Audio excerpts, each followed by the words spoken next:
Բարև ձեզ հարգելի բարեկամներ, ինքնաճանաչում հաղորդման այսօրվա մեր հյուրն է քաղաքագետ Հայկ Մարտիրոսյանը։ Բարև ձեզ, պարոն Մարտիրոսյան։ Բարև ձեզ։ Արդեն 2 օր է անցել Ջո Բայդենի հայտարարությունից ցեղասպանության վերաբերյալ։ Կասեք նախնական արձագանքները ինչպիսին են եւ ինչպիսին են ձեր ակնկալիքները, արդյոք դա համապատասխանում են իրար, թե այնուամենայնիվ սուրպրիզներ ունեն։ Ճիշտ ասած, ես չգիտեմ, թե ուրիշ ինչ ակնկալիք կարելի է ունենալ։ Բոլորը ուզում էին, որպեսզի Ամերիկայի Միացյալ Նահանգների գործադիր իշխանությունը ճանաչի, գործադիր իշխանությունը ճանաչեց։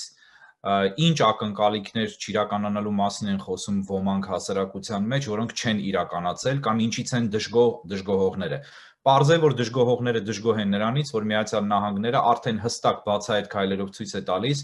որ հովանավորում է Հայաստանին, թեև Հայաստանը դա չի էլ ուզում եւ պատրաստ է պաշտպանել Հայաստանին թուրք-ադրբեջանական ագրեսիայից։ Սա անուղղակի դրսևորումներ դրա,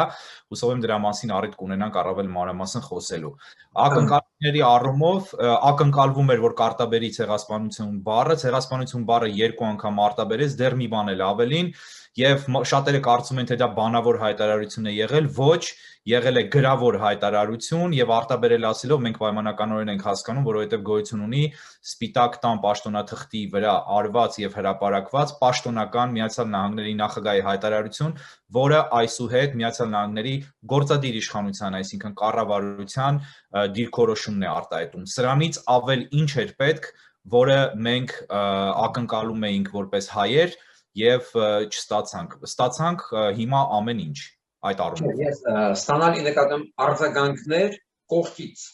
Ես ձեզ նկատի չունեմ, ես հասցեագրում եմ իմ պատասխանը նրանց, ովքեր կասկածներ են հայտնում, ովքեր դավադրությունների տեսություններ են հորինում կամ տարածում հայտնի կենտրոններում հորինված եւ այլն եւ այլն։ Ես այդ ուղղությամբ էի պատասխանում։ Հիմա վերադառնալով ձեր հարցին, պետք է խնդրեմ, որ մի փոքր մանրամասնեք, որպեսզի ես առավել հստակ պատասխանեմ ինչ նկատի ունեք կողքից արձագանքներին։ Լավ, մենք ունենք գլխավոր շահառ Հայաստան։ Մենք ունենք քիչ շահառուներ Թուրքիա, Ռուսաստան, Իրան։ Այս ամեն ինչի շահառուներից մեկը Գորիսի ամեն ինչը ծավալվում է Սյունիքի շուրջ, դա գաղտնիք չի, Իրանը նույնպես շահառու է։ Մենք ունենք 4 առնվազն շահառուներ։ Դուք կգնահատագրեք նրանց պահվածքը հայտարարության վերաբերյալ։ Նախ տեսանք, որ Իրանը Իրան մամուլի միջոցով, որն իհարկե վերահսկում է իշխանությունների կողմից, փորձեց համակրանք արտահայտել Հայաստանի հանդեպ, բավական ոչ միանշանակ պահվածքից հետո պատերազմի ժամանակ եւ դրանից հետո անմիջապես հիշում ենք արտգործնախարարի Մոհամմադ Ջավադ Զարիֆի հայտարարությունը շնորհավորանք ավելի շուտ Ադրբեջանին, ճակերտների մեջ իբրև թե իրենց ազատագրած տարածքների ազատագրման կապակցությամբ, այսպես կոչված, եւ հիմա մենք տեսնում ենք շրջադարձ, այստեղ կարելի է նկատել նաեւ մրցակցային ինչ-որ մի բան, որովհետեւ գուցեև Իրանում նույնպես սկսում են զգուշանալ, որ Հայաստան եւ մամուլից իրանյան դա կարելի է զգալ, որ Հայաստանը կարող է արևմտյան կողմնորոշում ունենալ ինչ-որ մի պահի եւ դա իհարկե համարում են իրենց համար ոչ ձեռնտու տարբերակ, որովհետև անմիջապես ասոցացնում են իրենց հանդեպ թշնամական վերաբերմունքի հետ հնարավոր, որը իհարկե ճիշտ չէ, որովհետև Հայաստանը երբևէ չի կարող եւ չպետք է թշնամական վերաբերմունք ցուցաբերի Իրանի հանդեպ կամ նման գործողություններ ձեռնարկի կամ նման դիրքորոշում ցույց տա, բայց մյուս կողմից Հայաստանի մերձենալը արևմուտքի հետ Հայաստանի ինքնապաշտպանման, պահպանության հրամայական է եւ այլընտրանք չունի այսօր։ Այլընտրանք ուղղակի դրան չկա, որովհետև Հայաստանը առանց դաշնակից չի կարող։ Հիմա այս հայտարարության, նախագահ Բայդենի հայտարարության հետևանք է թերևս նաև Իրանի որոշակի համակրական արձագանքները մամուլի միջոցով Սյունիքի խնդրին, կարմիր գծերի մասին խոսելը, այն մասին խոսելը, որ Զանգեզուրի միջանցք երբևէ չի եղել, որ դա Հայաստանի տարածք է եւ այլն եւ այլն։ Եվ հուսով եմ, որ Իրանում սկսում են հասկանալ, որ Հայաստանը շատ ավելի կարևոր է Իրանի համար, քան մինչ այդ ոմանք Իրանում պատկերացնում էին։ Ինչ վերաբերում է Թուրքիայի առումով, ապա պարզ է, որ Թուրքիան մեսիջը ստացել է, փորձում է ագրեսիվորեն պատասխանել Միացյալ Նահանգներին, բայց այդ պատասխանները որևէ արժեք եւ ուժ չունեն, որովհետեւ Միացյալ Նահանգներում հստակ հաշվարկել են հետևանքները, հստակ հաշվարկել են արձագանքները Թուրքիայի եւ Միացյալ Նահանգներում ակնհայտորեն մասնավորապես Beltway-ի ներսում, այսինքն Սպիտակ տանը եւ պաշտոնական Վաշինգտոնում Թուրքիային այլևս չեն համարում ոչ միայն դաշնակից, այլև կարևոր խաղացող տարածաշրջանային, թեև Թուրքիան իրոք կարևոր խաղացող է, բայց ամերիկյան շահերի տեսանկյունից ակնհայտորեն Վաշինգտոնը Թուրքիային փոխարինող է փնտրում տարածաշրջանում եւ հասկանում է, որ հույս դնել Թուրքիայի վրա հնարավոր չէ։ Թուրքիան մյուս կողմից տեսանք, որ տարբեր մակարդակներով սկսեց արծարծել իբրև թե ՆԱՏՕ-ից դուրս գալու խնդիրը, սա շանտաժի մեխանիզմ է, գիտենք, որ մասնագետները գիտեն իհարկե Հայաստանի հասարակության մեծագույն մասը չգիտի, որ ՆԱՏՕ-ից հեռացնելու երկրին հանելու որևէ մեխանիզմ եւ ընդհանրակարգ նախատեսված չէ, դա չկա, երկիրը կարող է միայն ինքնակամ ՆԱՏՕ-ից դուրս գալ եւ Թուրքիան արծարծելով այս խնդիրը ուղղակի փորձում է շանտաժանել Թուրքիան երբևէ գոնե այս իրավիճակում չի ցանկանա ՆԱՏՕ-ից դուրս գալ, բայց դուրս գալու հարցը այսպես սկսում է ցույց տալ իբրև թե գիտեք ես դուրս կգամ եւ կմիանամ Ռուսաստանին առանձին դաշինքով ռազմական եւ դրանով փորձում է շանտաժի ենթարկել Թուրքիան շատ խելացի քաղաքականություն է վարել մշտապես հատկապես վերջին 10-15 տարիների ընթացքում եւ մշտապես շանտաժ անելով բոլորին եւ բոլորի հետ արճակատման գնալով հետո բոլորի հետ հասել է դաշնակցության եւ սա իրենց փորձերից մեկն է, բայց արևմուտքում ի տարբերություն Ռուսաստանի դասեր քաղում են իրականությունից եւ անցյալից եւ հասկանում են, որ Թուրքիան վաղուց Իրաքյան առաջին պատերազմից 2003 թվականի այդ ժամանակվանից ի վեր այլևս չի կարող համարվել եւ դիտարկվել վստահելի դաշնակից մասնավորապես Ամերիկայի Միացյալ Նահանգների համար։ Մյուս ձեր ասելով շահառուն թեև բառը ինձ այս համատեքստում դուր չի գալիս, դա Ադրբեջանն է, որը բնականաբար Սյունիքի հանդեպ նկրտումներ եւ ոտնձգություններ պլանավորող եւ դրսեւորող առաջնային պետությունն է, Թուրքիայի հետ միասին իհարկե, բայց առաջնային Ադրբեջանն է եւ Ադրբեջանը հստակ մեսիջ է ստանում, հատկապես տեսնելով, որ Հայաստանում կտրուկ ակտիվացել է Միացյալ Նահանգների դեսպանը եւ աննախադեպ ակտիվությամբ հանդիպումներ է ունենում, շրջում է երկրում, տեսանք, որ դեսպանը 4 օր անցկացրեց Սյունիքում եւ պատահական չի, որ դրան Մոսկովյան կենտրոնից եւ չեմ բացառում, որ նաեւ Բաքվից փորձեցին հակադարձել կեղծ ռոպագանդայով, ասելով, որ գիշերը էլ է նույն հյուրանոցում, որտեղ Նիկոլ Փաշինյանն է, որ գնացել է Սյունիք իբրև թե Սյունիքը հանձնելու եւ այս տխմարաբանությունները տարածելով, այս սարսափելի ինտելեկտ վիրավորող հիմարաբանությունները տարածելով փորձեցին չեզոքացնել Միացյալ Նահանգների այն ակտիվ դերակատարումը, որը Միացյալ Նահանգները ստանձնում է Հայաստանին ադրբեջանական նոր ագրեսիայից պաշտպանելու համար։ Հարց է առաջանում ինչու է Միացյալ Նահանգները դա անում, Միացյալ Նահանգները դա անում է սեփական շահերից ելնելով, որոնք հիմա համընկնում են, լիովին համընկնում են Հայաստանի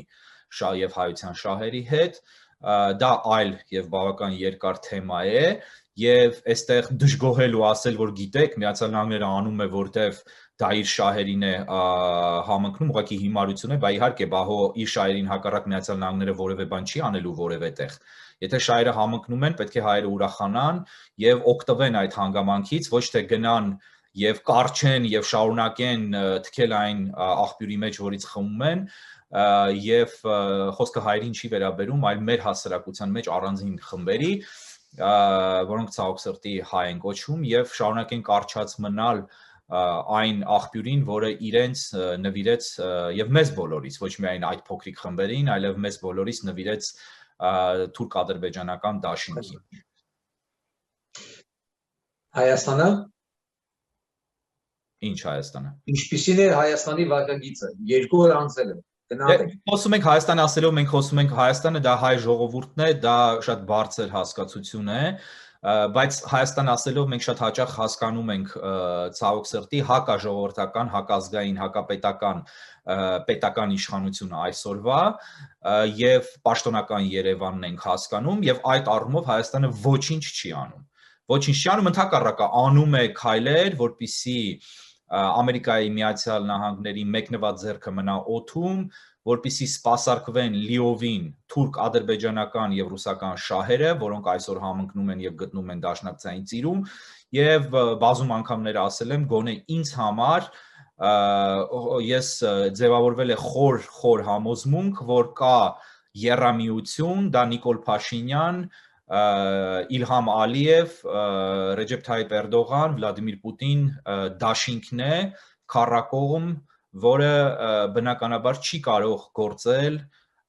Հայաստանի Հանրապետության եւ հայ ժողովրդի շահերի հանուն, այլ գործելու է դեմ։ Եվ այս քաղաքական դաշինքը ցավոք սրտի շատ լուրջ իրականություն է, եւ մենք պիտի սկսենք վերջապես բացել մեր աչքերը այդ թմբիրից, ինքնախապեյությունից, չտեսնելու համար մենք ունենք այդ հատկությունը որպես հասարակություն, մենք ատում ենք ճշմարտությունը տեսնել, եթե այն դառն է, մենք նախընտրում ենք կարճած մնալ կեղծիքին, ստին, ինքնախապեյությանը, որովհետեւ այդտեղ հարմարավետ է եւ մենք սովոր ենք դրան, եւ ես դա տեսնում եմ անգամ իմ շրջապատում մարդկանց մեջ, որոնց ես բարձր եմ գնահատել եւ գնահատում, բայց տեսնում եմ, որ անգամ այդ մարդիկ ունեն այդպիսի մոտեցումներ շատ հաճախ եւ դա շատ ցավալի է, մենք պետք է դրանից հրաժարվենք, եթե ուզում ենք պետություն ունենալ եւ եթե ուզում ենք ազգ մնալ, ոչ թե դառնալ ցեղասպանված հիշողություն պատմության էջերում։ Պարոն Մարտիրոսյան, ասեմ Հայաստանը հասկանում ենք, որ Հայաստանը միաշերտ չի։ Դա հասարակությունն է, իշխանության նշանակված դավաճաններն են, կուսակցություններն են, շարժումներն են, ինչ որ ողջունելի գերակշիռ մասը այսօր դավաճանական գծի մեջ է, անգամ շատ-շատերը, որոնք քննադատում են իշխանությանը այսօրվա Հայաստանի, միևնույնն է իրենք սպասարկում են հայտնի կենտրոններին եւ այո, Հայաստանը բազմաշերտ է, բազմաթիվ սեգմենտներից է բաղկացած, բայց Հայաստանը ասելով հիմա, եթե ասում ենք Հայաստանը ինչպես է իրեն պահում այս հարցում, այն հարցում, բնականաբար նկատի ունենք պաշտոնական Երևանը, ոչ թե Երևանը, այլ պաշտոնական Երևանը։ Լավ, պաշտոնական Երևանի վրա բարձր որ Ամերիկայի Միացյալ Նահանգները իդեմս դեսպանը արդեն ձեռը ցապատել։ Չի ընդունում, մեղմ ասած։ Բայց կան կուսակցություններ, ճիշտ է, ինչ որ արձագանքներ, շնորհակալական, վերջապես, վերջը ունենք մի 100 տարեկան, 130 տարեկան կուսակցություն, չէ, որ 130 տարի իր հետևորդներին խաբելա, որ իր նպատակը հենց այսօրներ, Դուք խոսում եք Հայեղափոխական դաշնակցության մասին, պիտի հասկանանք, որ Հայեղափոխական դաշնակցությունը այսօր խոր ճգնաժամի մեջ է եւ ըստ էության փաստացիորեն տրոհված է։ Տրոհված է ամենակարևոր թևի եւ հայաստանյան թևի, ամենակարևոր թևը, քանի որ ամենահզոր, ամենաազդեցիկ եւ բարոյապես իրեն շատ հարցերում ճիշտ պահած թևն է, դա Ամերիկայի Միացյալ Նահանգների արևմտյան ափի թևն է, եւ այդ տրոհումը բավական հրապարակային եղավ մամուլում, եղավ հայտարարությունների տեսքով ներկուսակցական, չգիտեմ քանի հոգի են տեսել, հասկացել, եւ մյուս կողմում, հակառակ կողմում դա Հայաստանում գտնվող բյուրոն է, որը բոլորովին այլ օպերա է եւ բոլորովին այլ գործունեություն է ծավալում եւ փորձում են թաքցնել բյուրոյում այն, որ արևմտյան ափում, լայն շերտերից, որ արևմտյան ափում կա լուրջ դժգոհություն իրենցից եւ որ իրենք, որ բյուրոն դավաճանել է կուսակցության գաղափարներին եւ մղումներին։ Եվ ասենք, որ ուղղակի ամբողջացնեմ խոսքս, եթե թույլ կտաք, ասեմ, որ հենց այս համատեքստում մենք տեսնում ենք, որ նախկին ռեժիմի ներկայացուցիչները, ներառյալ Ռոբերտ Քոչարյանը, հատուկ ընդգծված անընդհատ շնորհակալություն են հայտնում ՀՅԴ-ին եւ Դաշնակցությանը, իհարկե չխոսելով այդ տրոհման մասին, եւ փաստորեն, ինչպես անգլերեն լեզվամտածողությամբ կարելի է բնութագրել, կրեդիտ վերցնելով կամ կրեդիտ տալով Հայ հեղափոխական դաշնակցությանը, մինչդեռ ճանաչման ուղղությամբ ծանր աշխատանք երկար տարիներ տարել է արևմտյան ափի թևը, որը այսօր ըստ էության, ինչպես տեսնում ենք հրապարակային հրապարակումներից եւ հայտարարություններից գործում է առանձին, անկախ եւ ինքնուրույն եւ շարունակում է մնալ դաշնակցություն եւ դաշնակցության նախնական գաղափարներին հավատարիմ կառույց եւ բայց փորձում են Հայաստանում դա սկողել եւ ամբողջ դափնիները վերցնել իրենց, բայց պիտի այստեղ մի բան էլ ասեմ, որ շատ ավելի կուսակցությունը եւ կուսակցության դրական թևը դեր են խաղացել ամերիկյան օրենսդիր մարմինի, այսինքն կոնգրեսի կողմից ճանաչման հարցում, քան նախագահի կողմից, որովհետև 40 տարի շարունակ որևէ մեկը չի կարողացել գործադիրի վրա ազդել բացի Թուրքիայից։ Եվ հիմա երկու հանգամանք է այստեղ դեր խաղացել, առաջինը Միացյալ Նահանգների քաղաքականության հարցն է, որը եթե մենք վերագրում ենք հայկական լոբբիին կամ այս կամ այն կուսակցությանը միայն, ապա դա նշանակում է, որ մենք զրոյացնում ենք իրական հիմքերը եւ ելի կատարում ենք ստորություն հերթական անգամ եւ ինչ որ մի կուսակցության կամ լոբիստական խմբի ենք դա վերագրում, դա ուժերից վեր էր որևէ առանձին վերցրած կուսակցության, հատկապես նրանց, որոնք երկար տարիներ աշխատել են։ Հիմա սա կրկնեմ քաղաքականության խնդիր է Միացյալ Նահանգների, նոր մարտահրավերների, նոր իրականության, հատկապես սեպտեմբեր-նոյեմբեր պատերազմի 44-օրյա այսպես կոչված պատերազմի արդյունք եւ երկրորդը անպայման պետք է սա նշել եւ չմոռանանք, սա նախագահ Ջո Բայդենի անձնական հատկությունների եւ որակների դրսեւորում է, որովհետեւ շատ կարևոր է Միացյալ Նահանգներում ինչքան էլ որ տարածված լինի հայության մեջ այն կարծիքը կամ տարբեր երկրներում թե Ամերիկայում գործում է միայն ինստիտուցիոնալ համակարգը եւ անհատները անգամ նախագահները քիչ բան են որոշում, դա սուտ է եւ սխալ է, անհատ ղեկավարները, նախագահները որոշում են շատ բաներ երկրում, եւ սա հենց այդ հարցերից մեկն է, երբ բարոյական սկզբունքների վրա հենվելով, համադրելով դրանք Միացյալ Նահանգների քաղաքական շահի հետ, Ջո Բայդենը ճանաչեց հայոց ցեղասպանությունը, դրանով գործադիրին ճանաչումը վերագրելով նաեւ գործադիրին։ Մյուս կողմից պիտի ասեմ, որ այդ գործողությունները թերևս ամբողջական չլինեին եւ այդ գործողությունը ամբողջական չլիներ, եթե Միացյալ Նահանգները չտեսներ, որ Հայաստանում գետնի վրա կա քաղաքական ուժ, կա քաղաքական հոսանք, կան անձինք, որոնք առաջին անգամ Հայաստանի ամբողջ պատմության մեջ վերջին 100 տարիների ընթացքում, չհաշված առաջին հանրապետությունը, որտեղ առաջին հանրապետությունը մեր ազգային հանրապետությունը շատ պրո-ամերիկյան եւ պրո-արևմտյան հանրապետություն էր, բայց պրո ասել պետք չի, որովհետեւ դաշնակից պետություն էր Արևմուտքին եւ Արևմուտքը շատ էր օգնում առաջին հանրապետությանը, սա իհարկե խորհրդային ժամանակներում եւ հետխորհրդային շրջանում ռուսական նեոգաղութացման փուլում մեծապես ցեխոտվել է այս հանգամանքը եւ խաբեությամբ ծածկվել, բայց այդպես է եւ հիմա Միացյալ Նահանգները տեսնում է, որ գետնի վրա կա եւ առաջանում է նոր պահանջարկ դաշնակցության եւ համագործակցության եւ դրանով այս հանգամանքը նույնպես ամրապնդվում է։ Հարցական է թե ինչպիսին կլիներ հայտարարությունը, եթե Միացյալ Նահանգները չիմանար, որ Հայաստանում կա այդպիսի բան, եւ գիտեք, եթե միտեղ դու չես տեսնում դաշնակիցներ, արդեն հարցականի տակ է դրվում քո քաղաքական շահը եւ քաղաքական հետաքրքրությունը այդտեղ օգնելու, որովհետեւ եթե դու ունես մեկին, որը քո մեկնաձեռքը չի սեղմելու, ամբողջությամբ չի սեղմելու, Հայաստանը պաշտոնական Երևանը չի սեղմում, բայց հասարակության մի զգալի հատված այլևս սեղմում է։ Եվ եթե դու իմանաս, որ որևէ սեղմող չկա, ընդհանրապես որևէ քայլ չես անի, որովհետև դա օդի մեջ արված կրակոց է։ Իսկ այս պարագայում դա սերմ է, որը պարարտ հող ունի Հայաստանում եւ կարծում եմ, որ տեսնելով մասնարարպես ազգային ժողովրդավարական բևեռի եւ աջակիցների սթափ մոտեցումը, որ այսօր Հայաստանը չունի դաշնակից եւ ցավոք սրտի այդպես ստացվեց իդեմս Ռուսաստանի, այլ ունի դաշնակից, պատմական դաշնակից եւ ունի պոտենցիալ դաշնակից իդեմս Միացյալ Նահանգների, դա շատ բան է փոխում քաղաքական ամբողջ ներկապնակում, այդ թվում եւ Միացյալ Նահանգների պաշտոնական դիրքորոշման մեջ։ Եվ սա նույնպես կարևոր հանգամանք է, որը վերադառնալով պատասխանի սկզբին կրկնեմ, ամեն կերպ փորձեցին սքողել, ցեխոտել Մոսկվայից ուղղորդվող պրոպագանդիստները, որոնք Հայաստանում շատ են եւ որոնք ունեն լրատվամիջոցներ։ Ասեմ նաեւ, որ հանդիպել եմ տխմարագույն վերլուծությունների, որտեղ փաստացիորեն դժգոհություն է հայտնվում, որ Միացյալ Նահանգների գործադիր իշխանությունը ճանաչեց ցեղասպանությունը։ Սա կամ համեմատվում է Ռեյգանի հետ, մինչդեռ համատության եզրեր անգամ չկան, որտեղ Ռեյգանը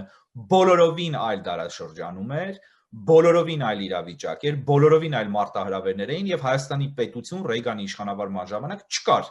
Կար Հայաստանի վարչատարածքային միավոր խորհրդային միության կազմում, այսինքն փաստացիորեն Հայաստանի Հանրապետությունը օկուպացված էր խորհրդային ռեժիմի կողմից։ Հիմա բոլորովին այլ իրավիճակ է, հիմա տեղի ունեցել պատերազմ, Հայաստանը ենթարկվել է ագրեսիայի եւ այս հայտարարությունը իր առանձին ձևակերպումներով հստակ աշխարհաքաղաքական մեսիջ է թե հայությանը եւ թե հայության թշնամիներին եւ Հայաստանի թշնամիներին։ Եվ հանդես գալ տխմար տգետ եւ դավադիր վերլուծություններով եւ ասել, որ պետք չի ուրախանալ, սա ոչինչ է, իսկ սա ինչ պիտի տա, ընդհանրապես հայտարարություն է եւ այլն, ուղղակի ստորության գագաթնակետն է, որովհետեւ դրանով այդպիսի մարդիկ վաճառում են ոչ միայն իրենց երկիրը, թեև Հայաստանը իրենց երկիրը չի թերևս, այլև մեր բոլորի նախնիների արյունը, հիշատակը եւ այն աշխատանքը, որ տարել են ընդհանրապես ցեղասպանության ճանաչման ուղղությամբ բազում սերունդներ։ Տեսեք, պարոն Մարտիրոսյան, 1918 թիվ Հայաստանից մնացած քառակույտ 12000 քառակուսի կիլոմետրի վրա։ Հետո օգտուսն է գալիս արևմուտքը, Հայաստանը սկզբում դառնում է 79000 քառակուսի, հետո Սևերի դաշնագիր ու Վիդրո Վիլսոնի իրավարարը, որ ընդհատում է սովետականացում։ Մի քանի օր հետո ընդամենը, այո։ Մի քանի օր հետո ընդամենը։ Ասեք, նույնը կրկնվում է հիմա։ Հա, արդեն հարաբես միշտ կրկնվում է, այո։ Եթե դասել չես կարող, ինքը կրկնվում է։ Իհարկե։ Չէ, ես չեմ կարծում, կարող պատմությունը կրկնվում է, պատմությունը կրկնում են։ Մարդիկ իրենց գործողություններով։ Այո, բայց կրկնվում է, եթե դուք լավ ասեցիք, եթե դու չես կտրում այդ շղթան, եւ պատահական չի, որ հрьяաները հազարամյակներ ջարդվելով, հալածվելով եւ ոչնչացվելուց հետո 45 թվականին, երբ Գերմանիան ջախջախվեց եւ 48-ին ստեղծվեց Իսրայելը, իրենց ազգային եւ պետական ամենահիմնական կարգախոսը դարձավ այլևս երբեքը։ Եվ իրենք փոխեցին դրանով իրենց ազգային մոտեցումները, ամեն ինչ, եւ ստեղծեցին աշխարհի հզորագույն պետություններից մեկը, փոքրիկ հողակտորի վրա, որը Հայաստանից էլ ըստ էության փոքր էր։ Եվ եթե մենք չենք կոտրում այդ շղթան, ապա այո, պատմությունը կրկնվելու է եւ հիմա մենք ունենք շատ ավելի փոքր տարածք մեր վերահսկողության ներքո, վաղ կունենանք շատ ավելի փոքր տարածք, հետո կմնա օպերայի հրապարակը, որտեղ մի քանի հայ երեխա հեծանիվ կքշեն որպես թանգարանային նմուշ, հետո դա էլ չի լինի։ Տեսեք, ես վերջացնեմ։ Եկավ օգնության, հետո Վիդրո Վիլսոնյան իրավարար բջջը։ Հիմա երբ որ Հայաստանը նորից սեղմվում էր, արդեն փոխում էին Սյունիքը, կրկին օգնության հասավ Ամերիկայի Միացյալ Նահանգները եւ լսվեց Հայաստանից օգնության կանչը, մեկնած ձեռքը, հայտարարությունները, ընդդիմադիր ուժ, ԱԺԲ-ի, ոչ պաշտոնական ընդդիմադիր, միակ ընդդիմադիր, իրական ընդդիմադիր ուժ։ Եվ արվեց այդ քայլը, որը ոչ մեկ չէ սպասում։ Արդյոք հնարավոր է, որ այդ օգնության կանչը լսելուց ձեռամեկնելուց հետո հաջորդ օգնության ձայնը լսի Վուդրո Վիլսոնյան Հայաստանը իրականացնելու եւ մի օր լսենք, որ ամերիկյան տերը իր կայացած որոշումներին եւ Հայաստանի վերադարձնելու այն ինչով օրենքով իրենա պատկանում։ Իհարկե հնարավոր է, բայց դա շատ երկար, շատ բարդ, սարսափելի աշխատատար process է,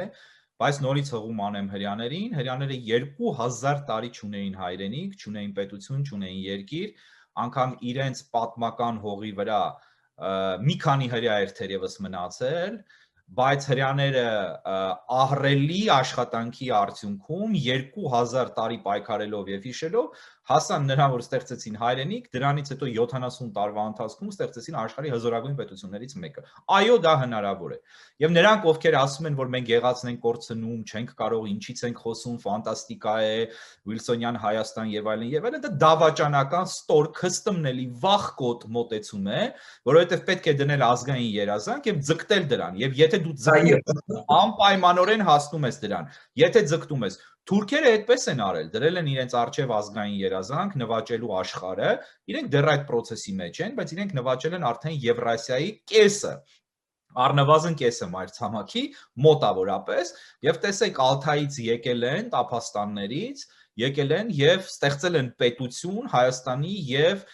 Բյուզանդիայի հաշվին, բայց մասնավորապես Հայաստանի հաշվին եւ հիմա ծավալվում են էլի ու էլի իրենց ազգային նպատակի շնորհիվ, այսինքն արել են անհավանական մի բան, նույն 1453 թվականին գրավելով աշխարհի այդ ժամանակվա ամենահզոր կայսրությունը, արդեն այդքան էլ հզոր չէր, բայց իրենք ճիշտ պատմական պահին ուղղակի օգտվեցին հանգամանքից։ Հիմա այո, հնարավոր է որ Միացյալ Նահանգները դա անի, բայց դրա համար պետք է Հայաստանում լինի ազգային իշխանություն, պետք է լինի Միացյալ Նահանգների հետ դաշնակցությունը, որպես Հայաստանի խնդիրները լուծելու լավագույն միջոց դիտարկող քաղաքական ուժը, որը այսօր ազգային ժողովրդավարական բևեռն է։ Եվ եթե բևեռը չի ունենում Հայաստանում իշխանություն, դա պարզապես անհնար է։ Ինչի է անհնար, որովհետև պարզ տեսեք, կա դավաճանական ռեժիմ այսօր Հայաստանում, եւ կա այդ դավաճանական ռեժիմի դեմ պայքարող այլ տիպի դավաճանական ռեժիմ, որը նախկին ռեժիմն է իր սատելիտ, այսինքն արբանյակ կուսակցություններով, ուժերով, վարձու անձանցով, որոնք հաճախ շատ հետաքրքիր են լսվում, գեղեցիկ են խոսում, թվում է թե իրենք անկախ են։ Օրինակ տեսեք, կան քաղաքագետներ կոչվող մարդիկ, որոնք բավական խելացի բաներ ասում են ընթացքում, հետո դասական ռոպագանդայի կանոնների համաձայն մեկ էլ սկսում են ասել բաներ, որոնք պետք է կլանվեն նախկինի տեմպի եւ ռիթմի տակ եւ այդ շոշափուկների ներքո եւ կլանվում են շատ հաճախ, ասում են բաներ, որոնք ուղղակիորեն պրո-ռուսական են, հետեւաբար նաեւ պրո-թուրքական, որովհետեւ ցավոք սրտի, շատ ցավոք սրտի, Ռուսաստանը հիմա բառացիորեն իրականացնում է թուրքական եւ պրո-թուրքական քաղաքականություն Հայաստանում։ Հիմա թե ընդդիմության մի մասը եւ թե իշխանությունն ամբողջությամբ եւ թե երկուսի արբանյակները իրենց անձանցով հանդերձ ծառայում են ռուսական, հետեւաբար նաեւ ադրբեջանա-թուրքական օրակարգին։ Ինչպես պետք է դա լինի։ Պատահական չի, չէ, որ Միացյալ Թագավորությունը, Մեծ Բրիտանիան ծրագրավորված կերպով, ինչպես դա արել է ռուսական ռոպագանդան արդեն 100 տարի, ցեխոտվում եւ իմիջը ոչնչացվում է Հայաստանում, այն մեղքերը անգամ, որոնք կատարել է Ռուսաստանը Հայաստանի հետ, օրինակ Անվտանգության խորհրդում ՄԱԿ-ի չքվեարկել է Հայաստանի ձեռնտու նախագծի օգտին, բանաձևի քննարկման ընդունելու օգտին, այլ տապալելով դա մամուլով տարածեցին, որ իբրև թե դա արել է Մեծ Բրիտանիան։ Մինչդեռ Մեծ Բրիտանիան պաշտոնապես հերքեց եւ տակը մնաց Ռուսաստանը, այսինքն դա արել է Ռուսաստանը ըստ էության։ Հօգուտ Ադրբեջանի եւ Թուրքիայի շատ պարզ բան է, որտեղ Ռուսաստանի ղեկավարությունը բաց հայտարարել է եւ ասուլիսներում կա դա, հստակ կա, միլիոնավոր մարդիկ են դա լսել, այնպես չի որ այսպես բամբասանքի մակարդակով ենք ասում, որ Արցախը եւ ազատագրված տարածքները Հայաստանի մաս չեն, պետք է լինեն Ադրբեջանի մաս, եւ դա ասել է պատերազմի ժամանակ, պատերազմից առաջ։ Հիմա պարզ է չէ, որ այդ ռոպագանդան փորձելու է ամեն ինչ անել, որպեսզի արևմուտքը մնա այն նույն հրեշը, ընդ որում ինչ որ Սորոսի անունը անընդհատ տիրաժավորելով, այն փորձելով կպցնել ազգային ուժերին, առանց հասկանալու, որ Սորոսը եւ ազգայնականությունը կամ ազգային ուժերը դրանք հակադիր բևեռներում են գտնվում, նույն համատեքստում ճիշտ խորհրդային ռոպագանդայի բոլոր կանոններով եւ մեթոդներով արևմուտքը ներկայացվում է որպես Հայաստանը Թուրքին հանձնելու միջոց, գործիք եւ այլն, այսպիսի պայմաններում Հայաստանի փրկությունը վիժեցվելու է, որպեսզի Ռուսաստանը շարունակի վերահսկողություն պահպանել Հայաստանի նկատմամբ լիակատար վերահսկողություն եւ ցանկացած պահի ստանալով այն գինը, որը նա պահանջում է թուրք-ադրբեջանական դաշինքից, հանգիստ կարողանա իր ունեցվածքը, այսինքն Հայաստանը հանձնել թշնամուն։ Եվ սա սպասարկում է նախկին ռեժիմը Հայաստանում։ Եվ սա սպասարկում է իշխանությունը Հայաստանի այսօր Հայաստանում։ Հիմա ընտրություններ են լինելու, գնալու ենք ընտրությունների եւ այս երկու ռեժիմները փորձելու են գալ իշխանության, մրցելու են իրար հետ։ Ինչ Միացյալ Նահանգների մասին է դա խոսքը լինելու։ Եվ Աստված մի արասե, որ դրանցից մեկն ու մեկը հանկարծ իշխանությունը զավթի։ Բանոն Մարտիրոսյան, տեսեք, նույնիսկ ինձ համար ես ինձ միամիտ մարդ չեմ համարում, ես ինձ մտածում արդեն ամեն ինչ բավականին բան տեսած, ոչինչի վրա չզարմացող, բայց ես էլի զարմացա։ Թվում է, թե պատահեց մի բան, ի վերջո ճանաչվեց ցեղասպանությունը եւ Հայաստանը պրի ցանցար։ Հայաստանը պրի ցանցար։ Բայց կարտայել լռությունը։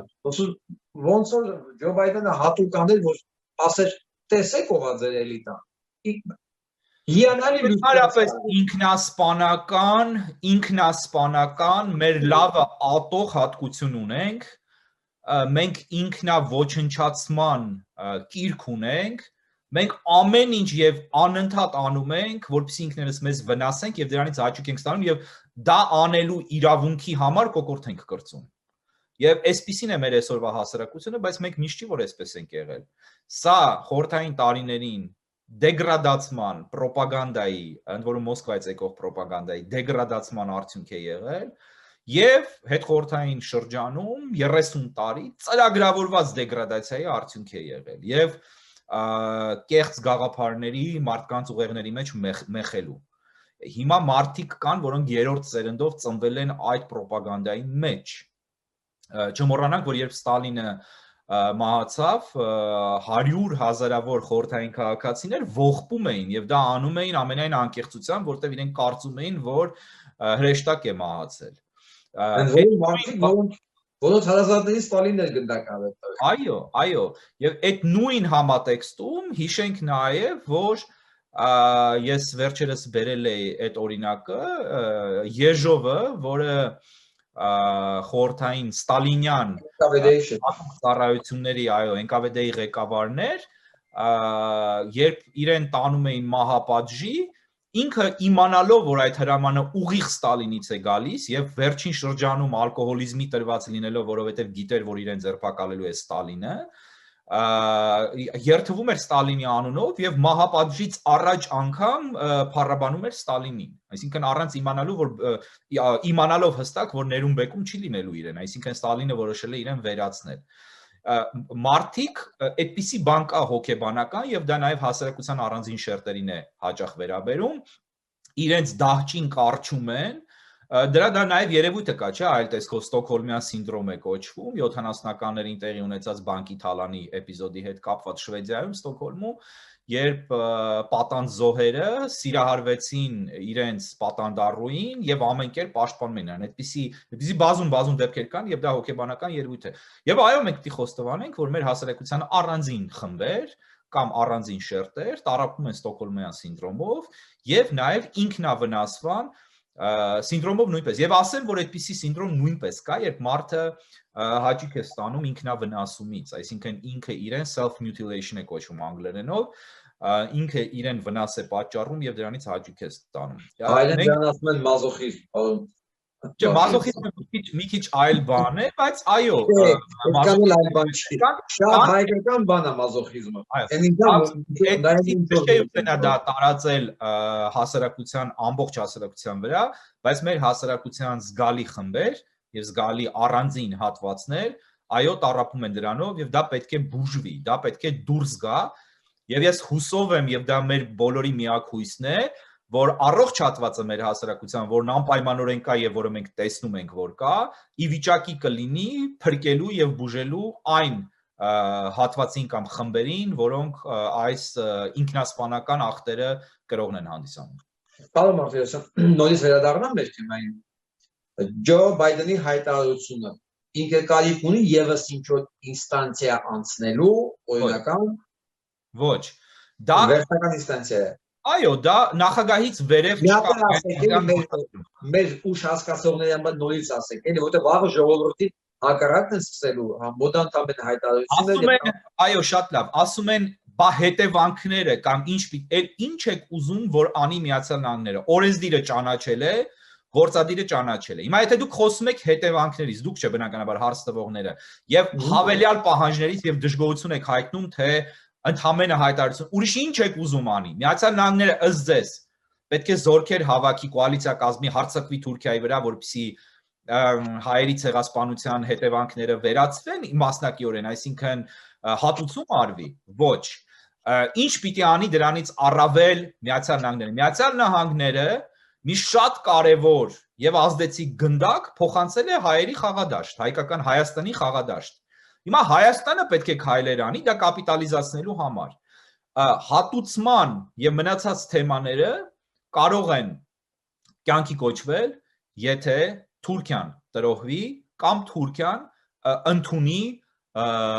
կատարված ցեղասպանության փաստը եւ իր մեղքը դրանում, որ եղել է կազմակերպված մակարդակով։ Այսինքն եթե չընդունի չեն կարող հատուցում պարտադրել։ կարող ենք պարտադրել դատականացիաներով process-ների արդյունքում քաղաքական որոշակի գործընթացների արդյունքում, բայց ստանալ հատուցում, օրինակ ով է պատկերացնում, որ կարող է թուրքերը զիջեն հողերը հայերին հանգիստ, դատական որոշման արդյունքում, կամ քաղաքական որոշման, կամ եթե Միացյալ Նահանգները, Չինաստանը, Հնդկաստանը եւ Բրազիլիան միասին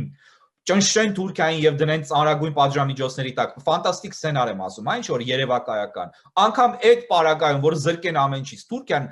մեկ թիզ հող չի հանձնելու ոչ Հայաստանին, ոչ ուրիշ մեկին։ Այլ բաներ կհասնի, պարոն Մարտիրոսյան, դուք անօգուտ եք։ Կամովին չի հանձնի, կամովին չի հանձնի։ Թուրքերը հայերի պես չեն, թուրքերը հող չեն տալիս, բոլոր թուրքերը իծն է հազարամյակներ շարունակ ոչ մի թիզ հողական են։ Մինչդեռ Հայաստանում ոչ մի թիզ հողականությունը որոշ ստոր դավաճաններ դարձնում են ծիծաղի ծաղրի նեգատիվ այսպես բնորոշում արտահայտող առարկա եւ բառ։ Բայց թուրքերը ոչ մի թիզ հողական են եւ դրանով իրենք միայն այդ մասով արժանի են հարգանքի, որտեղ իրենց նվաճածը ուրիշից խլածը անգամ չեն հանձնում։ Հիմա բայց դա դրական հարգանք չի բնականաբար։ Հիմա հետևանքների մասին նորից վերադառնամ ձեր հարցի պատասխան ուղղակի ամբողջացնեմ։ Պետք է Հայաստանը օգտագործի այդ խաղակարգը, որը կա Հայաստանի ձեռքում։ Մեկ, երկրորդ հերթին, այս մեսիջը եւ այս ուղերձը պարունակում է շատ կարեւոր ուղերձներ պաշտպանական ուղղված Հայաստանին եւ Հայաստանի Հանրապետությանը եւ դրանք Թուրքիային ուղղված մեսիջներ են, այո։ Եվ դրանք է, որ պետք է կապիտալիզացնի պաշտոնական Երևանը։ Եթե չի արվում, տեսեք մի բան նաեւ անընդհատ մարդը չի կարող մեկնել ձեռք եւ այդ ձեռքը մնա անպատասխան, մնա օդում։ Պետք է ձեռքը սեղմվի։ Եթե ձեռքը չեն սեղմում, այդ ձեռքը այլևս չի մեկնվում։ Եվ եթե Հայաստանը շարունակի սպասարկել ռուս-թուրքական, ռուս-թուրք-ադրբեջանական օրակարգերը, ընդդեմ նաեւ այդ թվում նաեւ Միացյալ Նահանգների շահերի, որոնք այսօր համընկնում են հայ ժողովրդի եւ իրական Հայաստանի շահերի հետ, ապա բացառված չէ, որ Միացյալ Նահանգները դադարի գործողություններ կատարել հօգուտ Հայաստանի։ Շատ պարզ պատճառով, այն նույն պատճառով, որով վերջին առնվազն նախավերջին 1 վարչակազմի օրոք Օբամայի օրոք Միացյալ Նահանգները пассив էր բավական այդ առումով, որովհետև Հայաստանը համարում էր ռուսական բացառիկ ազդեցության կատարյալ գոտի։ Եվ այդտեղ անելու բան չկա։ Օրինակ Միացյալ Նահանգները Աստրախանում կամ Չուկոտկայում որևէ անելիք չուներ, որտեղ դա Ռուսաստանի մաս է։ Այդտեղ այլևս վիճելու խնդիր չկա, բայց անելիք ունեն այն տարածքներում, որտեղ Ռուսաստանը դավաճանել է եւ հանձնել է իր պաշտոնապես դաշնակցին իր իրական դաշնակիցներին։ Այդտեղ կա անելիք։ Շատ լավ, պարոն Մարտիրոսյան։ Հիմա տեսեք, ունենք իրավիճակ եւ պետություն չունենք, խոսքն ասվել է, ձեռքը բռնող չկա Հայաստանում պաշտոնական միջավայրում, բայց Ալապապյանը այսօր մի ամբողջ շարժման անունից գտնում է Ամերիկյան Միացյալ Նահանգներ։ Դուք էլ իր հետ։ Այսինքն կա հողի վրա ամեն դեպքում, գետի վրա, on the ground, իրաց բանովասած։ Ուժ քաղաքական, այսինքն տարիներով արդեն փոխված ուժ, որը ճիշտ է գնահատում իրավիճակը։ Այս պահին համատած Ալապապյանի առաջի այցելության, արդեն երկրորդն է։ Դուք որակական շփումների, գնահատականների մեջ փոփոխություն ունեք։ Փակագծեր չբացեմ, այո, զգում ենք անգամ այսպես ձևակերպեմ, շատ հաճախ անգամ մեր հաշվարկների եւ սպասելիքներից ավելի եւ հաճելիորեն զարմացած չասեմ, բայց հաճելի զարգացումներ կան, այո։ Եվ կարծում եմ դա տրամաբանական է, Միացյալ Նահանգները հասկանում է, որ Հայաստանը իր բնական դաշնակիցն է, հայ ժողովուրդը իր բնական դաշնակիցն է, եւ այս իրավիճակում, երբ Հայաստանում կա արդեն զանգված, որը հասկանում է, որ ցավոք սրտի Ռուսաստանը դավաճանել է իրեն եւ հանձնել է իրեն հերթական անգամ ադրբեջանա-թուրքական դաշինքին, այստեղ արդեն Միացյալ Նահանգները այս վարչակազմի գալով, սա պատմական բացառիկ պահ է իմիջիալոց, եթե Թրամփը վերընտրվեր, Աստված մի արածցե, ապա մենք այս ամենը չենք տեսնելու էլի, որովհետև նախկին վարչակազմի Միացյալ Նահանգների դա մի աղետ էր նույն ամերիկացիների եւ ամերիկյան պետության գլխին, որը կարծես լուսնից ընկած լիներ եւ բոլորովին կատարում էր հակաամերիկյան քայլեր, մի մասը տգիտությունից, մի մասը տարբեր անմաքուր դրդապատճառներից ելնելով եւ America First քաղաքականություններ որդեգրել, որն իրականում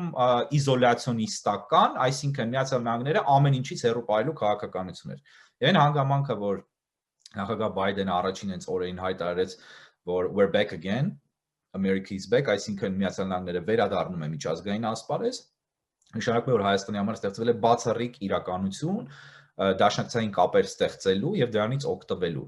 Եվ մենք դինայինք, թե որ երկրի որ դաշնակիցներն են, որոնք շահել են իրենց դաշնակիցների հետ դաշնակցություն կազմելու արդյունքում։ Վրաստանը մեծապես շահել է, թեև Հայաստանում ուղեղներ են լվանում, թե Վրաստանը Միացյալ Նահանգների դաշնակից դառնալուց հետո տարածքներ կորցրեց, ոչ, Վրաստանը տարածքներ վերադարձրեց իրեն։ Դա մասնավորապես Աջարյան է։ Վրաստանը ոչ մի մետր հող չի կորցրել Միացյալ Նահանգների հետ դաշնակից լինելուց հետո, ընդհակառակը վերականգնել է իր պետությունը եւ ստեղծել է բավական արդեն հզոր եւ ֆունկցիոնալ պետություն։ Օսեթիան եւ Աբխազիան դրանց նկատմամբ, Վրաստան այդ տարածքների նկատմամբ, Վրաստանը վերահսկողությունը պրակտիկորեն կորցրել էր դեռևս 93-94 թվականներին։ Եվ այդտեղ որևէ բան չփոխվեց, ընդ որում նկատի ունեցեք, որ ռուսական զորքերը հասել էին Թբիլիսիի պարիսպների տակ 2008 թվականին,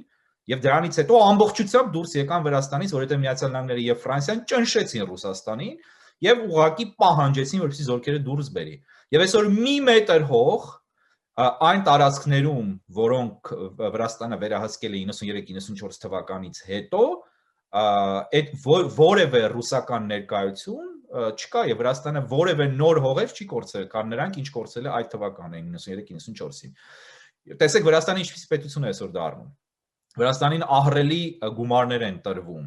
եւ մնացած բոլոր պետություններին նայեք, բոլորը ովքեր դաշնակցել են Միացյալ Նահանգների հետ, բայց Հայաստանում ուղեղներում մեխվել է մի բան, որ Միացյալ Նահանգները դա մի հրեշավոր բան է, որտեղ միշտ պետք է փախնել, արտագաղթել ապրելու համար, որովհետև լավ է, որովհետև հարուստ երկիր է, հնարավորություններ կա ծլելու, ծաղկելու, բարգավաճելու, բայց քաղաքականապես Հայաստանը պիտի կարճած լինի Ռուսաստանին։ Հիմա նայենք, թե Ռուսաստանի հետ դաշնակցելով Հայաստանը ինչ է ունեցել։ Ես այդ մարդկանց խնդրում եմ, որպեսզի նշեն 1 մետր հողի անուն, որը Հայաստանը շահել է Ռուսաստանի շնորհիվ, ազատագրել է Ռուսաստանի շնորհիվ։ Եթե պետք է առաջին Արցախյանի մասին խոսեն, ապա կհիշեցնեմ Կոլցո օպերացիան եւ ասեմ, որ Հայաստանը սկսեց ազատագրել տարածքներ այն պահին, երբ Ռուսաստանը սարսափելի խնդիրներ ինքը ուներ, այդ թվում եւ Հյուսիսային Կովկասում եւ Ռուսաստանը ըստ էության փլուզված էր եւ այլևս ներգրաված չէր տարածաշրջանում։ Այդ մարդկանց, ովքեր չեն պատկերացնում Ռուսաստանի եւ Ամերիկայի տարբերությունը, այսինքն համագործակցության հետևանքների տարբերությունը, ունեն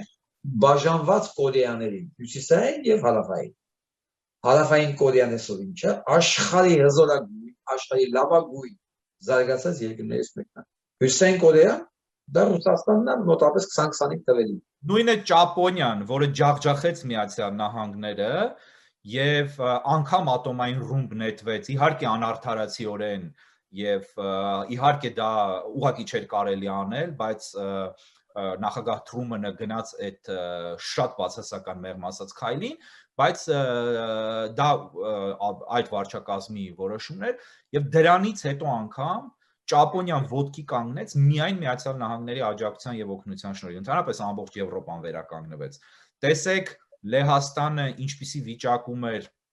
երբ գտնվում էր Վարշավյան պակտի մեջ, անգամ ոչ թե Ռուսաստանի, այլ Ռուսաստանից շատ ավելի հզոր պետության, Խորհրդային Միության մեջ, որտեղ Ռուսաստանը Խորհրդային Միություն չի, Ռուսաստանը շատ ավելի թույլ պետություն է, քան Խորհրդային Միություններ, եթե անգամ ժամանակները այսպես հարաբերականորեն համեմատենք։ Եվ ինչպիսի պետություն է այսօր Լեհաստանը, Լեհաստանը շատ լուրջ խաղացող է եւ ամբողջ արևելյան բլոկի Եվրոպայի արևելյան բլոկի ամենածանրակշիռ պետությունն է թերևս։ Բազմաթիվ պետություններ կան։ Հայաստանում ատում են Իսրայելի օրինակը, ատում են համեմատությունները Իսրայելի օրինակի հետ, անդադար ասում են մի համեմատեք բան, ինչի համար են ատում, որտեղ դա շատ ֆունկցիոնալ պրակտիկ օրինակ է տասնյակ, եթե ոչ հարյուրավոր պարամետրերով համընկնելով մեր ելքային կետերին։ Այսինքն շատ նման է եղել մեր ելքային կետերը իրենց, ընդ որում հрьяաները սկսել են Իրանց ավելի վատն է եղել։ Շատ ավելի վատ կետից, որովհետև երբ հрьяաները ստեղծեցին Իսրայելի պետություն, Իսրայելում ուղղակի ոչինչ չկար գետնի վրա, շենքեր անգամ չկային, չկար ոչինչ։ Հիմա եւ Իսրայելը ինչպես դարձավ Իսրայել, ասում են Միացյալ Նահանգների շնորհիվ, եթե ամերիկան լիներ, բայց դա ենք մենք ասում։ Այո, Իսրայելի հետ հիմա համեմատվել չենք կարող, որովհետև Միացյալ Նահանգները Իսրայելի դաշնակիցն էր։ Ընդ որում հիշեցնեմ, որ սկզբում մի անգամից չի դարձել, Իսրայելը խորհրդային միության դաշնակիցն էր, այո։ Տեսավ, որ չի աշխատում իր համար այդ դաշնակցությունը, տեսավ, որ անվստահելի է Ռուսաստանը, հանդիստ փոխվեց դեպի Միացյալ Նահանգներ եւ տեսեք ծլեց ծաղկեց։ Հիմա մյուսը Թուրքիան խնդրեց ըստ էության արևմուտքից ժամանակին 50-ականներին դառնալ Միացյալ Նահանգների դաշնակից, հատուկ մտավ ՆԱՏՕ-ի մեջ, հասկանալով, որ դա դաշնակցության լավագույն տարբերակն է, չնայած, որ Ռուսաստանը եւ խորհրդային միությունը ահռելի օգնություն էին ցուցաբերել Թուրքիային, խոստումներ կորզելով, որպեսզի Թուրքիան միանա իրենց եւ ունենալով այդ օգնությունը ստացած լինելով Թուրքիան այնուամենայնիվ հասկացավ, որ իրեն ձեռնտու է լինել Միացյալ Նահանգների դաշնակից, քան Ռուսաստանի։ Հիմա այլևս երբ Թուրքիան ամենևին չի դիտարկվում որպես Միացյալ Նահանգների եւ Արևմուտքի դաշնակից, այլ դիտարկվում է որպես հակառակորդ եւ գնացել է դեպի Ռուսաստան, բոլորովին այլ շահերի պատճառով, որտեղ աշխարհակարգ է փոխվել, որտեղ Արևմուտքում այլևս Թուրքիան տեղ չի կարող ունենալ։ Եվ Թուրքիան որոշել է իր ծավալապաշտությունը բավարարել Ռուսաստանի հետ դաշնակցությամբ։ Այսպիսի իրավիճակում Հայաստանի համար Ռուսաստանի հաշվին հետագայում ծավալապաշտությունը հետո անպայմանորեն Ռուսաստանի հաշվին, բայց մենք տեսնում ենք, որ ռուսական իշխանությունները դա չեն գիտակցում կամ իրենց ուղղվող ուղղակի հարցերին, որ դա կարող է տեղի ունենալ Ռուսաստանի հաշվին, պատասխանում են, որ իրենք այդպիսի վտանգի մասին տեղյակ չեն, դա կարևոր չի, իրենք դա կվերահսկեն, անգամ հայտարարում է Ռուսաստանի ղեկավարությունը, որ Ռուսաստանը դա ռուս-թուրքական պետություն է ըստ էության։ Ռուսներից եւ թուրքերից փաստացիորեն այդպես է հնչում հայտարարությունները, բաղկացած պետություն։ Այսինքն թուրքերը երբեք չեն կանգնելու, եթե իրենց չկանգնեցնեն։ Եվ կարծում եմ, որ Ռուսաստանը ցավոք սրտի ծանր գին կվճարի իր վարկագծի համար, որովհետև Ռուսաստանը կարող էր մնալ Հայաստանի, լինել Հայաստանի դաշնակից ավելի շուտ, դասեր քաղել պատմությունից եւ այս պատերազմում չզոհաբերել Հայաստանին ծրագրավորված կերպով, այն որ ասում են, թե Ռուսաստանը եկավ կանգնեցրեց պատերազմը, բացարձակ կեղծիք է ուղղված տրամաբանությունից զուրկ անձանց, որովհետև 44 օր որևէ մեկը կողքից չի հետևում, թշնամու պայմանները չի առաջադրում եւ ասում, եթե չբավարարես, չի կանգնի պատերազմը եւ պատերազմը չի կանգնում, որևէ մեկը թույլ չի տալիս, որպեսզի իր դաշնակցին հոշոտեն եւ առավել եւս որևէ մեկը չի հայտարարում, որ այն հողը, որի համար հարձակվել են իր դաշնակցի վրա, պատկանում է հարձակվողին։ Դա արդեն նշանակում է, որ սատարում են։ Այդ դեպքում ինչի եկավ Ռուսաստանը, չէ, գիտեք, շատ դեբիլների համար պարզ չի։ Ռուսաստանը եկավ կամ դավադիրների, սա հավարտեմ ուղղակի, Ռուսաստանը եկավ 44 օր հետո, որպեսզի կարողանա իր բազան տեղադրի եւ ինքը դառնա խաղացող, որպեսզի իր գլխին չխաղան թուրքերը այն, ինչ արել են պատմության մեջ, այսինքն օգտագործել են եւ գցել են, ինքը ասեց, օքեյ, օգտագործեք ինձ, բայց ես իմ բաժինը պիտի ստանամ այս ամենից եւ թող մենք չկարծենք, թե կա Արցախ։ Չկա Արցախ, կա Ադրբեջանի ենթակայության տակ անցած ցավալիորեն Արցախ եւ կա Ռուսաստանի ենթակայության տակ անցած Արցախ, որը Ադրբեջանը համարում է իրենը, Ռուսաստանը նույնպես համարում է Ադրբեջանինը եւ այդ մասին հայտարարել են արդեն։ Ուղղակի Ռուսաստանը մտա, որպեսզի ռազմական բազաներ դնի։ Սա է պատճառը։ Ես կասեի ուրիշ ձև։ Համատեղ իրականացեցին այն, ինչ որ խախտվել է 94 թվականին։ Դա ուրիշ ձև չի, դա նույն ասածն է։ Նույն վերականացին Լենին Աթաթուրք պայմանագիրը, ընդհանրապես որը խախտել էին հայերը, Նենգաբար 1994 թվականին խախտել էին պայմանագիրը։ Իրանք վերականգնեցին, օրներ նշեցին։ Այո։ Ոչ մի նոր բան չկա։ Պարոն Մարտիրոսյան, ես գիտեմ կանխատեսելը լավ բան չի, բայց լավատեսական իմաստով ինչ պետք է անենք, ինչ ենք պարտավոր հիմա անենք, ես դուք մենք նման մարդիկ, որոնց համար էս ամեն ինչը մատչելի է տրամաբանության մեջը,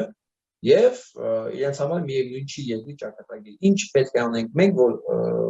Ամերիկայի Միացյալ Նահանգների տարված այս պատմական եւ բացառիկ հնարավորությունը կապիտալիզացվի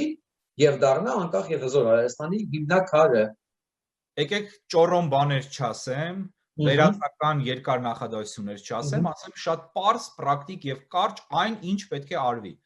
Պետք է իշխանության գա ազգային ուժ, որը հասկանում է, որ Միացյալ Նահանգները Հայաստանի միակ իրականում պաշտպանելու ընդունակ ուժն է, որը հասկանում է, որ Հայաստանը չի կարող առանց հզորագույն դաշնակցի դիմակայել թուրք-ադրբեջանական դաշինքին, որը հասկանում է, որ ձեռք բերելով այդպիսի դաշնակից, իսկ դա բավական արագ է արվում եւ սահուն, Ռուսաստանը չի կարողանալու վնասել Հայաստանին, եւ դրանից շատերն են վախենում, չի կարողանալու վնասել, որտեվ եթե Թիֆլիսը չկարողացավ գրավել եւ ամբողջությամբ դուրս եկավ ընդամենը ֆրանսիական եւ ամերիկյան հեռախոսազանգերի արդյունքում, ապա Հայաստանը հաստատ չի գրավելու, որը հասկանում է, որ Ռուսաստանի հետ պետք չի թշնամանալ, եւ ես ուզում եմ ընդգծել, որ ազգային ժողովրդարական բևեռը միակ այդ ազգային ուժը, կազմակերպված լուրջ ուժը այսօր արդեն կողմնակից չէ Ռուսաստանի հետ թշնամության։ Ընդհակառակը ԱԺԲ-ն կողմնակից է Ռուսաստանի հետ արժանապատիվ եւ լավ հարաբերությունների, բայց դա չի նշանակում դաշնակցություն, դա նշանակում է հարաբերություններ, որտեղ Ռուսաստանը հաշվի առնելու Հայաստանին, չի նայելու որպես ստրուկի, որպես իր կողմից վաճառքի ենթակա մանրադրամի, որն արդեն վաճառել է, հիմա գինն է ուղղակի պայմանավորվում, այլ կվերաբերվի որպես մի երկրի, որին պետք է հաշվի առնել, որի հետ պետք է սեփական ցանկությամբ լավ հարաբերություններ ձևավորել, որովհետև Հայաստանը կլինի այլևս կարևոր գործոն տարածաշրջանում լինելով Միացյալ Նահանգների դաշնակից։ Եվ սա ուզում եմ, որ հստակ հասկանան։ Եվ պետք չի Հայաստանում փնտրել արևմտյան կամ ամերիկյան գործակալներ, չգիտեմ ինչեր, այդ խորհրդային այդ տխմարաբանությունները, հա MI6-ի բրիտանական մի 6-ի բաներ, հա, տեսնում ենք, ես նյութեր տեսա, որ ուղղակի ծիծաղս կգար, եթե այդքան ողբերգական չլիներ իր ապուշությամբ եւ նաեւ դավադիր նենգությամբ, որ իբրև թե Նիկոլ Փաշինյանին հավաքագրել է բրիտանական գաղտնի ծառայությունը։ Այդ մարդիկ համ Ջեյմս Բոնդի ֆիլմերն են նայել, համ ռուսական հատուկ ծառայությունների ուղեցույց գրքերով են ուղղորդվում։ Այդպիսի հիմարաբանություններ են ասում, այդ մարդը հավաքագրված է Ռուսաստանի կողմից, Թուրքիայի կողմից, Ադրբեջանի կողմից միաժամանակ։ Իմ համոզմամբ, դա իմ անձնական համոզմունքն է։ Հիմա այս իրավիճակում պիտի հասկանանք, որ պետք է բերել իշխանության այդպիսի ուժի, որը չի կատարի թշնամական քայլեր Ռուսաստանի հանդեպ, որը ամեն ինչ կանի, որպեսզի Ռուսաստանը թշնամաբար չվերացնի Հայաստանը, եւ դա շատ հնարավոր է եւ դա շատ հանգիստ կարելի անել, ընդ որում հանգիստ կարելի անել, եւ որը Հայաստանը կմերձեցնի արևմուտքի հետ եւ միակ ուժն է հանդիսանում, որը ոչ նախկին է, ոչ ներկա է, այլ ազգային ապագան է, իսկ Հայաստանը այլընտրանք քան ազգային ապագա չունի, առանց ազգային ապագա Հայաստանը դա Հայաստան չէ, դա Թուրքիայի հայկական նախկին հայկական վիլայեթ է։ Նախկին հայկական։ Շնորհակալություն, իսկ իմ համոզմամբ, պարոն Մարտիրոսյան, Ռուսաստանի հետ ոչ մի տեսակի հարաբերություն պլանավորել կանխատեսել հնարավոր չի, որովհետև ռուսական դասական պատմությունը ցույց է տալի, որ ռուսները երբեք ոչ մի երկրի հետ նման հարաբերությունների փորձ, գիտելիք, պրակտիկա չունեն ուղղակի, իրանք չգիտեն ինչ կան։ Ես ասելով դա փորձեմ հստակեցնել իմ արտահայտած միտքը։ Ազգային իշխանությունները Հայաստանում եւ հատկավորապես ԱԺԲ-ն հատուկ ընդգծված թշնամական քայլեր, հակառուսական քայլեր չի արել, չի անում եւ չի անելու։ Այսինքն հետապնդելու է Հայաստանի շահերը, թե ինչպես Ռուսաստանը իրեն կպահի Հայաստանի հանդեպ, դրանից ելնելով Հայաստանը պետք է արձագանք տա եւ ուղղորդվի այդ քայլերով։ Հասկանալի է ինչ քայլեր կարող են լինել, բայց իմ ասածը նա է, որ Հայաստանը, որ ազգային ժողովրդարական բևեռը եւ այդ ուժերը, որոնք կան, եւ այդ անձինք, որոնք կան ԱԺԲ-ի մեջ կամ շրջակայքում, մերձակայքում, չեն ցանկանում թշնամանալ Ռուսաստանի հետ եւ փորձում են իշխանության գալուց հետո փորձելու են արժանապատիվ դիվանագիտական հարաբերություններ հաստատել Ռուսաստանի հետ։